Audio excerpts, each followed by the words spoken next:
pelo desejo de ser aceito em um outro tipo de família.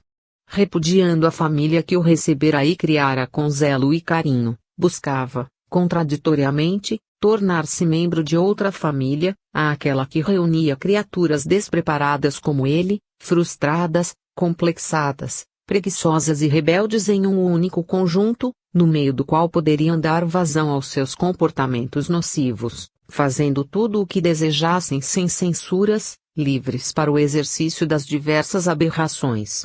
Não se importou quando, da droga fácil, migrou para as orgias sexuais e, junto com ambas, para a prática de delitos visando conseguir os valores para alimentar seus vícios. Sim. Marcelo havia descido toda a escadaria da decência ao lado dos mesmos amigos, aqueles que considerava a própria família até o dia em que surgiram os primeiros sintomas da debilidade orgânica decorrente da enfermidade do sistema imunológico, demonstrando que o jovem havia antecipado o irremediável encontro com a morte. Quando as feridas explodiram em sua epiderme, a fraqueza invadiu seus membros e a prostração colou-o à cama, a família dos desajustados expulsou o membro podre de seu seio. Marcelo foi banido do grupo assim que a ambulância o levou ao hospital. Dali, Marcelo não teria mais para onde voltar. Seus amigos deixavam-no entregue a si mesmo, porque não tinham nenhum interesse em perder a própria liberdade para cuidarem dele. O amigo Alfredo entregou as coisas de Marcelo na portaria do hospital e, para se livrar de qualquer responsabilidade, deixou o nome e o endereço dos pais do rapaz, como responsáveis por ele. Já havia mais de 4 anos que o filho não mandava notícias nem procurava por ninguém. Em casa, no entanto, a dor do afastamento fustigava o coração dos pais. Durante as noites, Cornélia e o marido se angustiavam nas horas de oração, meditando no destino do filho, que sabiam não ser dos melhores. Tinham a convicção de que o rapaz era orgulhoso demais para voltar ao seu lar com a cabeça baixa, além do fato de se presumir senhor de si mesmo, para chegar derrotado. Lauro, o genitor, possuía mais extensa ferida no coração, porquanto doía-lhe a postura de repúdio de Marcelo perante tudo o que ele e a esposa haviam feito para ajudá-lo. A ausência, o sofrimento que seu egoísmo produzia em seus corações, a distância deliberada, as más companhias, eram estiletes no coração do pai que, apesar disso tudo, ainda o amava como antes. Por isso, incontáveis vezes o pai perambulava pela cidade, sempre pensando poder encontrar o filho por acaso. Toda procura, no entanto, redundava num grande fracasso. Marcelo tivera o cuidado de mentir sobre seu endereço para que não fosse encontrado, evitando ser perturbado. Haviam, pois, perdido totalmente o contato, e só quando o filho os procurava é que se reviam. Mas já se haviam passado 4 anos de silêncio. Cornélia, indo ao centro espírita para as reuniões regulares, em todas elas colocava o nome do filho na lista de orações, rogando a ajuda espiritual para a proteção do rapaz. Suas preces eram recolhidas pelos mentores da casa com a emoção dos que admiram o amor puro que brota do coração materno ou paterno, ainda que por aqueles que não se fizeram dignos de serem amados. Equiparado ao amor de Deus por seus filhos transviados, o amor de Cornélia era exemplo para os próprios espíritos, que tudo faziam para acalmá-la tanto quanto ao esposo que, em casa, não havia amadurecido para o interesse espiritual, apesar de acompanhar Cornélia eventualmente, como ouvinte de palestras e recebedor de passes. Ao longo dos anos, a preocupação acerca dos destinos de Marcelo haviam avassalado os pensamentos e desejos de Cornélia de tal forma que, durante a noite, seu espírito, ao invés de ir aos trabalhos da instituição onde era esperada para o desempenho das tarefas que lhe eram próprias, saía pelas ruas na busca do filho perdido. Entidades nobres que velavam seus passos a seguiam controlando-a e protegendo-a de ataques de espíritos agressores, uma vez que desejavam impedir que, mesmo em espírito, Cornélia vislumbrasse a real condição do filho amado. Então, as noites eram infindáveis caminhadas de becos em becos, expondo-se aos encontros mais assustadores. Nada disso, entretanto, diminuía nela a determinação de encontrar o pobre e infeliz Marcelo. O regresso ao corpo no dia seguinte era carregado de um sentimento de tristeza, apesar do amparo que seu protetor espiritual lhe estendia incessantemente. O amor de Cornélia e a proteção dos amigos invisíveis era o escudo de sua alma contra os ataques das vibrações trevosas dos lugares onde se metia. Algumas vezes, durante o sono, os amigos a procuravam, convocando-a para voltar ao trabalho. Apesar de aceder ao convite por alguns dias, eis que, logo depois, voltava Cornélia a ausentar-se dos deveres, demandando continuar as buscas infrutíferas. Tudo ia nesse passo, quando um telefonema do hospital trouxe a notícia do paradeiro de Marcelo. Ninguém se apresentava para retirar aquele trapo de gente, nem o setor de assistência social sabia do paradeiro dos amigos a quem Marcelo, insistentemente, pedia que fossem chamados para retirá-lo daquele lugar. Não queria que os pais o vissem nem que recebessem qualquer solicitação. Aquilo seria a maior vergonha de sua vida, no orgulho gigantesco ferido pela derrocada total. No entanto, mesmo proibidos pelo enfermo de procurarem a família, não restou outra alternativa à direção hospitalar do que comunicar-se com os pais para informá-los da condição do filho doente. Marcelo, nessa época, já era homem feito, com seus 25 anos corroídos pelo estilo de vida que adotara. Porém, o destino que o esperava, a morte física, iria encontrá-lo em qualquer parte em poucos meses. As dores e feridas estavam controladas com medicamentos, mas a fraqueza persistia, e a falta de forças físicas impedia as suas reações nervosas. Então, não protestou contra o hospital quando lhe disseram que seus pais haviam sido informados tanto de seu paradeiro quanto de sua situação. Cornélia e seu marido imediatamente correram para a casa de saúde, com o coração apertado pela dor de quem ama e pela notícia trágica do fim das forças do rapaz. Lauro carregava no coração uma ansiedade mesclada com revolta por tudo o que o filho ingrato fizera a sua mãe e ele próprio sofrerem. Por que ficou tanto tempo longe, sem dar qualquer notícia? Somos nós quem mais o amamos na terra. Por que fez isso conosco? Eram os pensamentos do pai que, nesse momento, procurava calar a insatisfação para que não perturbasse o reencontro que os esperava no hospital. Aquele momento, fatalmente, seria muito difícil para as partes, mas, tanto ela quanto Lauro estavam amparados pelo amor de Ribeiro que, acompanhando o caso desde o princípio, sabia que Marcelo precisava do sofrimento a fim de que recomeçasse o trajeto da subida espiritual. Muitas vezes se faz necessário esgotar todo o combustível de insanidades para que a alma se declare, finalmente, cansada das leviandades, tendo bebido todo o fel do cálice de desgostos com o qual se desilude das ilusões cultivadas e das facilidades buscadas com avidez. O quarto coletivo já intimidava os visitantes pelo volume de dor ali acumulada tanto quanto pelas condições dolorosas dos ali abrigados, todos em estado terminal. Marcelo não sabia como se dirigir aos seus pais. Tinha consciência de que era um farrapo humano. Apesar disso, orgulho ainda existia como vestimenta defeituosa da alma, a lutar contra a renovação do espírito. Porém, chegara a hora das verdades e estava encerrado o tempo das fantasias. Cornélia dirigiu-se ao leito do filho, no encontro doloroso do amor com a imaturidade.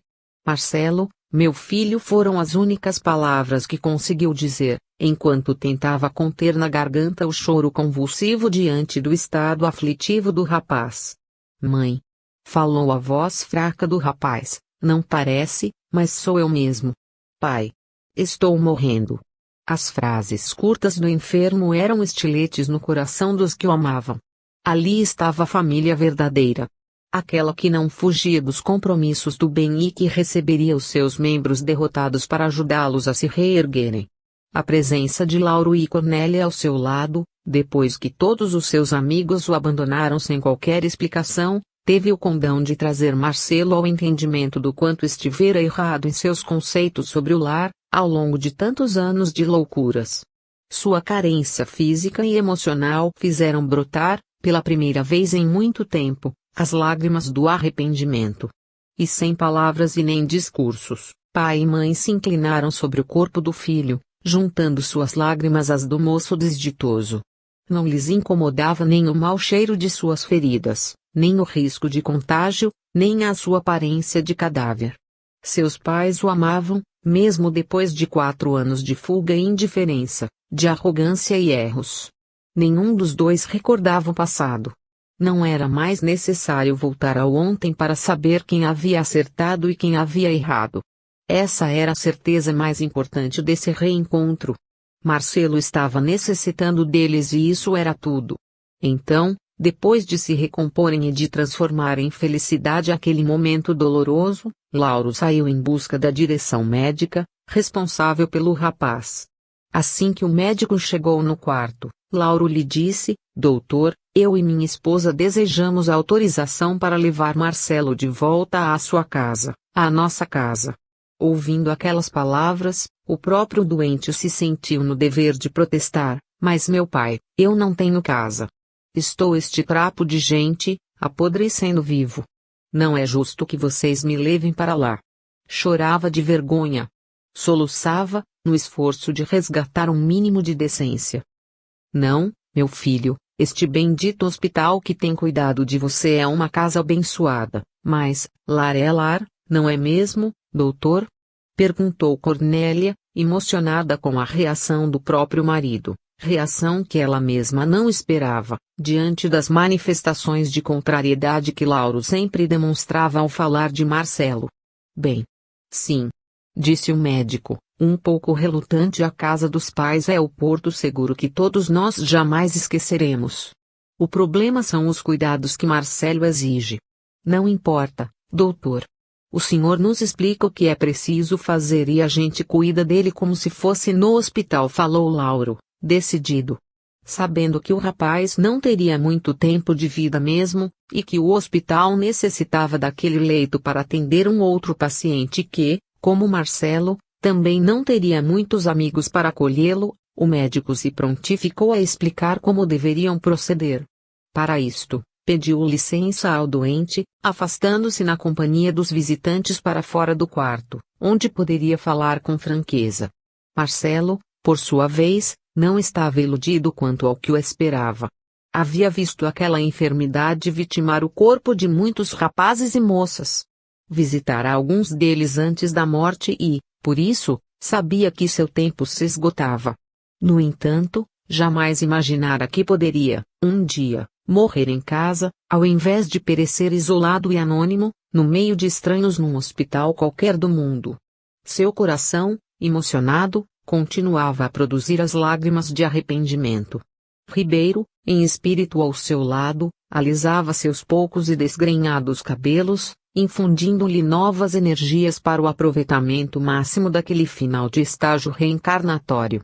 Ao influxo do amigo espiritual, Marcelo acomodou-se em sereno repouso, como se a esperança viesse a acender a luz da paz no coração. Certamente morreria pelas próprias culpas e excessos. No entanto, morreria nos braços de sua família verdadeira. Poderia pedir desculpas, conseguiria redimir-se ao menos pelas palavras e, quem sabe, servir de exemplo para os que, jovens e irresponsáveis, se iludiam com uma falsa liberdade, aquela que era usada como arma e não como instrumento de crescimento. Mais do que nunca, agora, sonhava em voltar para casa. Mesmo que fosse para aguentar as acusações de seus irmãos, de ouvir os juízos maus e condenadores de todos quantos não fossem capazes de perdoar-lhe a insânia. Não se importaria com nada. Procuraria amar a todos, mesmo aqueles que não o aceitassem. Sabia que tinha culpa nisso tudo e, portanto, compreenderia com humildade e aguentaria que tivesse de suportar. Todo sacrifício valeria a pena para poder estar, novamente, sob os cuidados de Cornélia e Lauro. Lá fora, o diálogo com o médico foi aberto. Preciso informá-los de que Marcelo não deverá viver mais do que 1 ou 2 meses. As crises serão maiores, seu corpo frágil se ressentirá de diversas infecções e, por isso, quanto menos exposição externa, menores riscos para sua precária saúde. Poderemos colocar à disposição de vocês aparelhos que monitorem algumas funções de Marcelo e, em qualquer emergência, a ambulância poderá trazê-lo para cá. Será necessário realizar sua higiene íntima com muito cuidado para que as fezes não contaminem as feridas abertas. Doutor, nós faremos tudo o que for necessário, conforme suas orientações de que, aliás, muito necessitamos também. Queremos, sim, levar nosso Marcelo para casa. Pois bem, Sr. Lauro e Dona Cornélia. Vamos providenciar a remoção. Acho que um de vocês precisará ir com ele na ambulância enquanto seria bom que o outro fosse embora, providenciar um lugar adequado para receber o doente. Seria importante que ele ficasse em um quarto com banheiro próximo para facilitar as coisas. Cornélia olhou para Lauro, como a lhe dizer que era no quarto do casal que o filho ficaria. A cama mais larga e o banheiro acoplado facilitariam todos os cuidados, realmente. Ela e Lauro se revezariam, um dormindo no quarto, em uma poltrona, e outro no sofá da sala ou no outro quarto da casa, ocupado pelo irmão mais novo, o único que ainda morava com os pais. Cornélia resolveu dirigir-se para casa a fim de organizar as coisas, preparando o ambiente e os membros da família para o retorno do filho perdido.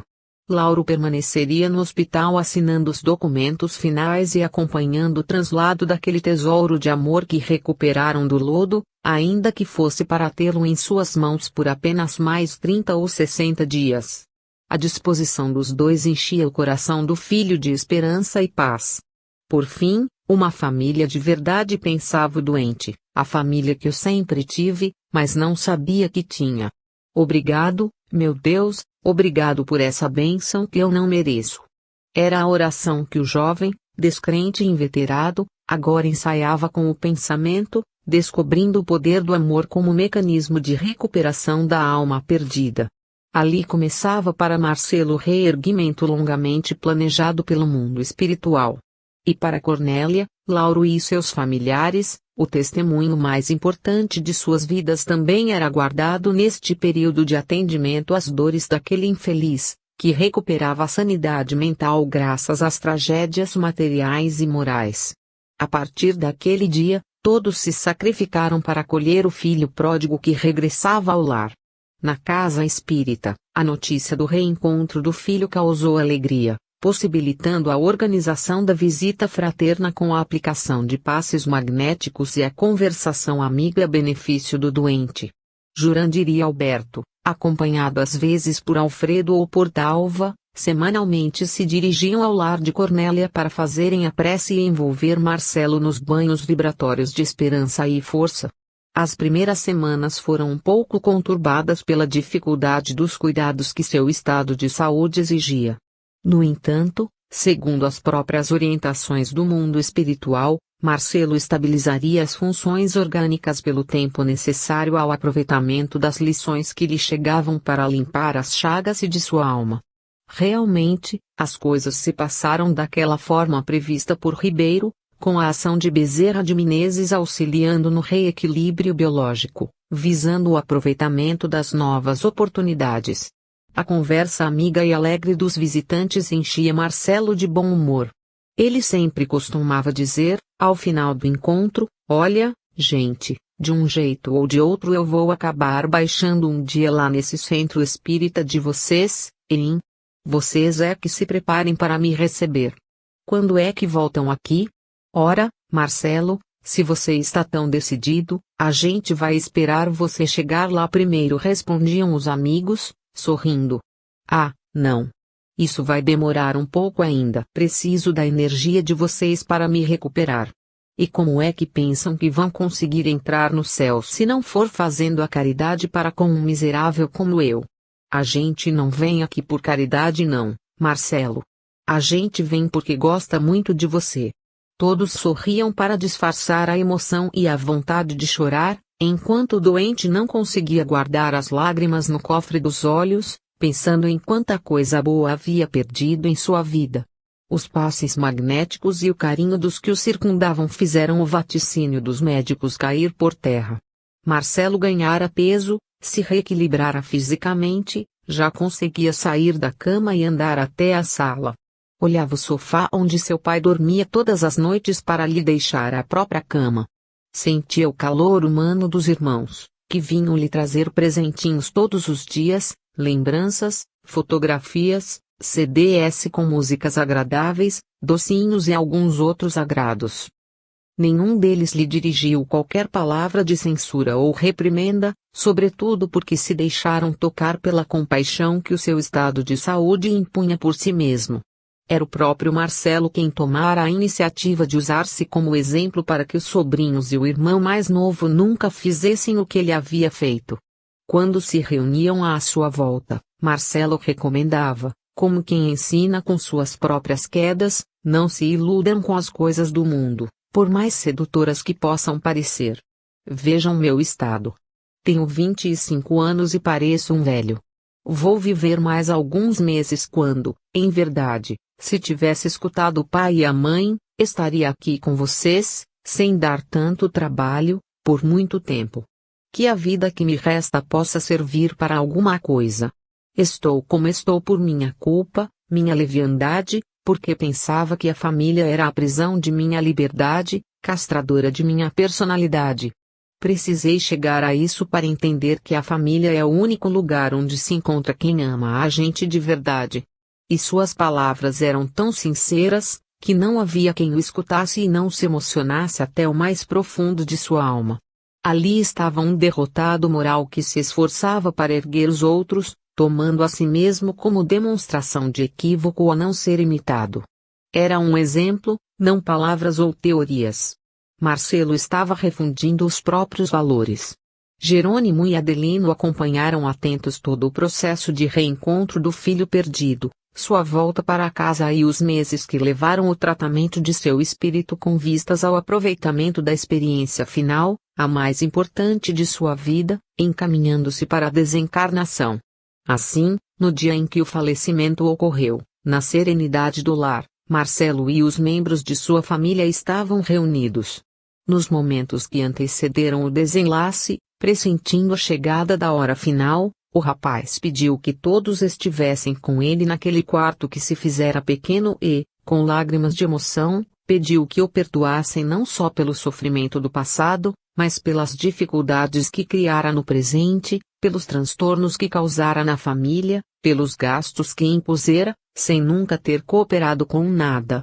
Suas palavras, nascidas de um coração agora humilde, eram o atestado da transformação daquele ser, que deixara para trás um charco lodoso da queda moral e se reconstruíra passo a passo, no rumo da autolibertação. Descobrira, por fim, no que consistia a verdadeira liberdade. Orem por mim, meus irmãos, orem quem ora por um insano que acordou a tempo de reconhecer suas loucuras.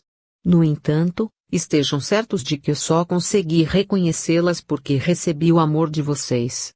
Se não fosse isso, talvez ainda restasse em meu interior alucinado a ideia de que o egoísmo e o orgulho são capazes de fazer algo de bom por alguém. Graças a vocês e ao pessoal do centro, vou partir da vida como um devedor feliz, um condenado que se arrependeu sinceramente de seus crimes e que sabe que deverá responder por cada um deles.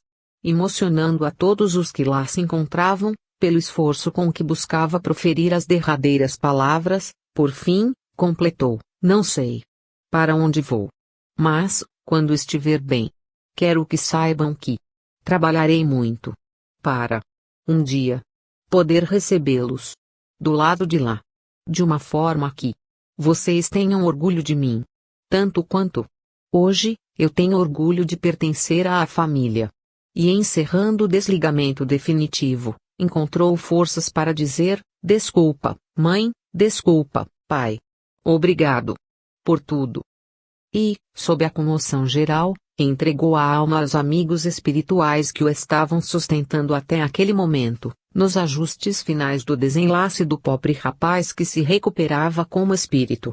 No dia de sua desencarnação, completavam-se 11 meses que Marcelo havia deixado o hospital.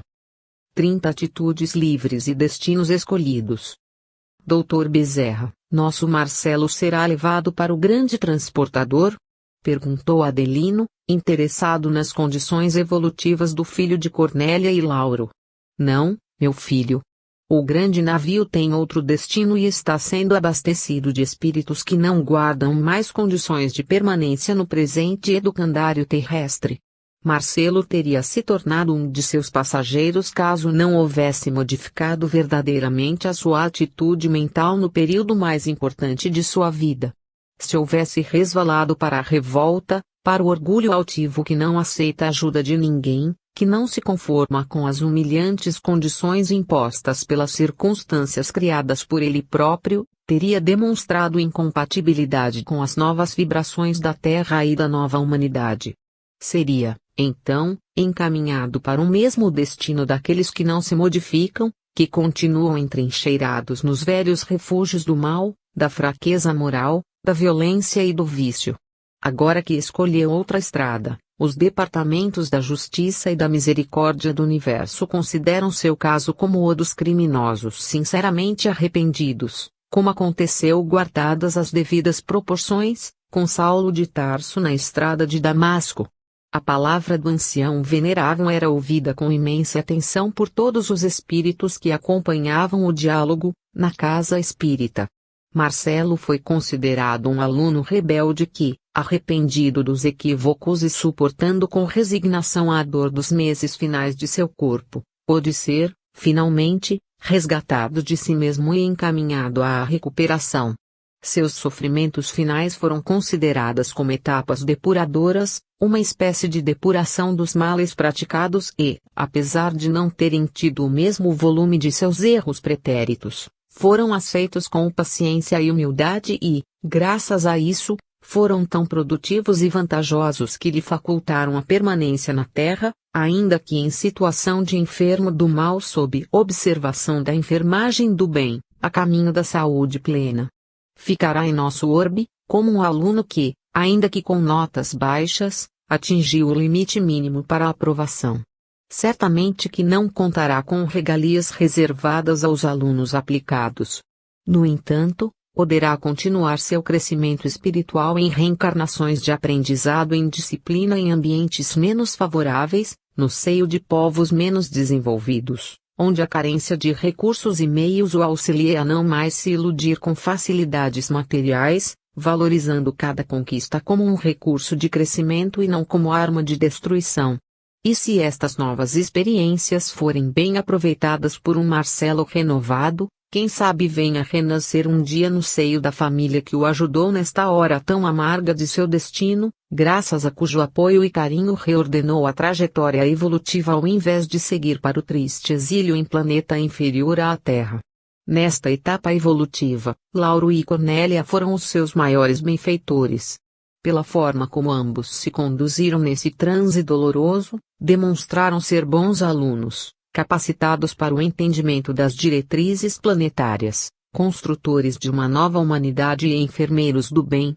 Apesar de lutarem contra as próprias deficiências, souberam vencer os obstáculos que carregavam no coração e, pela força de suas deliberações amorosas vividas na forma de renúncia, compreensão, tolerância, compaixão, passaram no exame com louvores dignos de excelentes e aplicados estudantes. O mesmo, infelizmente, não acontece em outros casos que temos estudado. Vejamos nosso irmão Alberto e seu drama pessoal. Com exceção do próprio médium, os que com ele se relacionaram como parentes, patrões e familiares, todos devedores da vida pelos erros do passado, estão garantindo o ingresso na grande embarcação. Leda não viverá mais do que 5 anos nessa ciranda de vibrações inferiores que, abastecendo-a de fluidos enfermiços, desencadeará a tumoração cancerosa que ceifará sua vida sem que demonstre qualquer arrependimento eficaz. O destino de Robson e Romeu, seus filhos, não será muito diferente, candidatando-se à morte prematura nas aventuras a que se entregarão para manterem as mesmas facilidades. Moacir e Valda, sem transformações de vulto, padecerão a decepção e as consequências da vida sem o glamour do passado, além de receberem as cargas vibratórias negativas de todos os seus empregados, infelicitados em decorrência da desonestidade com que os donos conduziram o negócio. Juliano e Sabrina escolherão o caminho doloroso do ganhar a vida destruindo outras vidas, ele com a droga e ela com o sexo. Alice, esposa de seu sócio, perdida nos sonhos de grandeza, perceberá que a fuga só a fará afundar mais depressa na miséria, enquanto o filho que acompanha, iludido e sem personalidade, se apegará ainda mais ao caráter dominante da mãe, submetendo